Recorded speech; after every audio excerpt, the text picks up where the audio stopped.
Joining us right now to talk more about it is Rich Greenfield. He is founder and media and technology analyst at Lightshed Partners.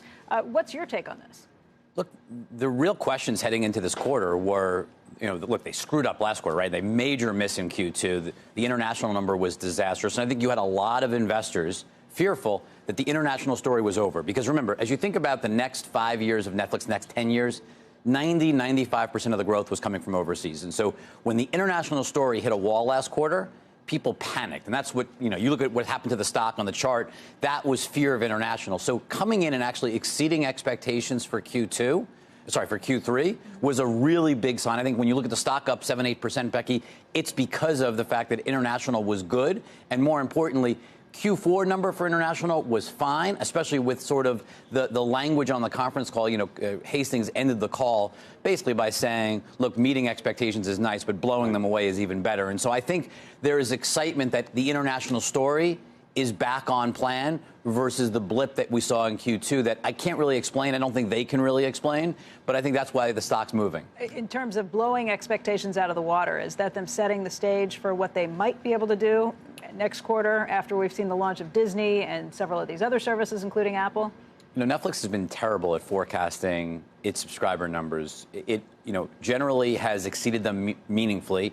Every once in a while, it seems to miss meaningfully. This was one of the only quarters you can remember in a really long time where they basically came in line with what their forecast was. It's a real, look, when you look at a company that's got almost 160 million subscribers, given the size now that they're at, I think forecasting subscribers on a quarterly basis is really hard. The thing that's going to move the stock over the next 12 months is, do they start to see a reacceleration in global subscribers? This year they're going to see fewer subscribers than they saw last year, at least based on their guidance. Does that reaccelerate next year? We think it does. You're looking at a lot more content, and I think the movie part of this story is being really underestimated. So can I just ask you, though, strategically, in terms of the mix of subscribers, domestic versus international, how much of this is about the moat, protecting what you have in the United States when you're going to have all of these other guys trying to capture that market share? And I realize the others are going after a global audience, but right now it's going to be U.S. specific. Disney Plus is mostly U.S. Right. And how much of it is going to be about international? So, for example, if they kill it internationally, but you start to see market share either erode or slow meaningfully here, what does that say? Look, I think it's fun to talk about the war between Disney Plus and Netflix and Apple TV Plus and Netflix, but the reality is they're competing for time, right? You're not choosing Disney Plus because you want to watch The Crown on Disney Plus. I mean, the way I'll think about it is, you may look at something like YouTube TV competing with Comcast. Right. That's a true competitor for Team Comcast, in terms of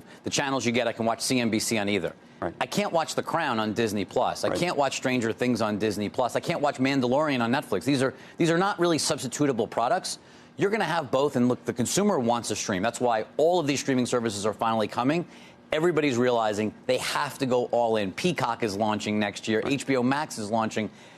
Netflix has been priced. The consumer wants them. Does the consumer want 72 services? Or is right now the consumer paid $90 to $100 a month for multi-channel video service, and they had very little choice on what channels they picked. Now, if they want to pick a little Netflix and they want to pick a little Disney Plus, they can choose, and they're going to be right back up to paying $100 a month. But you'll have first of all, you'll have the choice. Yeah. So you'll have the choice, and you can come in and out. You don't have to subscribe all year. If you only want to subscribe to Disney Plus for a month to watch Mandalorian, subscribe for a month. You don't have to subscribe all year. No installers coming to your house. You said movies are being underappreciated. We just showed a screen of the movies coming up on Netflix. I just watched El Camino, which is the Breaking Bad spinoff of sorts.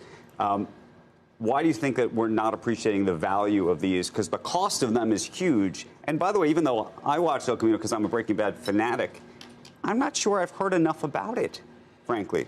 The Irishman I've heard a lot about. Yeah, but I think that's also the demographic of who you are to a degree. But let me put it in context. Billions. I don't think anybody knows what the value of their TV subscription that Billions has.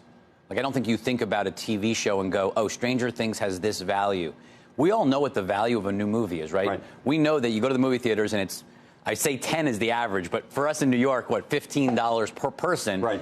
The value of a movie ticket and being able to see a major movie basically every single week on Netflix at no incremental cost, I just think there's a value perception to the consumer that is going to be far greater than any TV show they've added, especially when they do it literally week after week. I mean, there's just 52 blockbuster movies. I don't look. Do you call Tall Girl a blockbuster? I mean, to my daughters, Tall Girl was a blockbuster. That was a romantic comedy, teen rom-com. They loved it. 40 million people watched it in 4 weeks.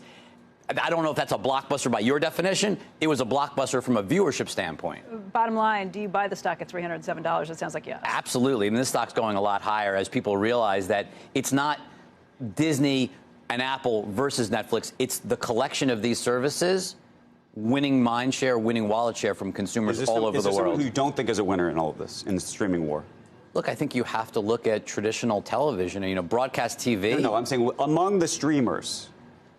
Well, how do you define winning? I mean, is everyone going to have a few 100 million subscribers? Probably not. Many of these things are going to be much smaller services. I mean, Disney's building a family service. They're not building something where I don't think you're coming home from work on a Friday night and putting on Disney Plus to watch, Hannah Montana reruns. Right. You may watch Mandalorian, for its run. My point is, you're going to use these things for different purposes. Netflix is building something for everybody. Disney's building more of a family streaming service. If you think about Peacock, they're building an ad-supported kind of add-on to the core Comcast business. Like, they're each coming at it from very different perspectives. So I think it's hard to compare and say one will be successful. I think Apple's going to be a lot more successful than people think. Rotten Tomato and a Metacritic score for these crappy ones, though. Do you remember that Jennifer Aniston's murder? What was the name of that? It was called Murder Mystery. Worst thing I've ever seen. Worse. And Wait, did you like Bird Box? I mean, we've talked about Bird Box. Bird Box was okay. I liked that one. You did? I did. But yes. the murder, and it got all these people watched, and they compare it to a blockbuster at a theater, and it wasn't. So I needed to be graded on a curve. But does the consumer find value? No, maybe Joe Kernan doesn't like it, but if my daughter... I just want to know whether it's a good movie or not, and it wasn't. So just because everyone saw it because it's free doesn't mean it was good. Good things aren't free. Free things aren't good. I see a lot of movies in the theaters that are pretty bad. Right. I mean, come on. You're right. Rich, thank you. Thank you.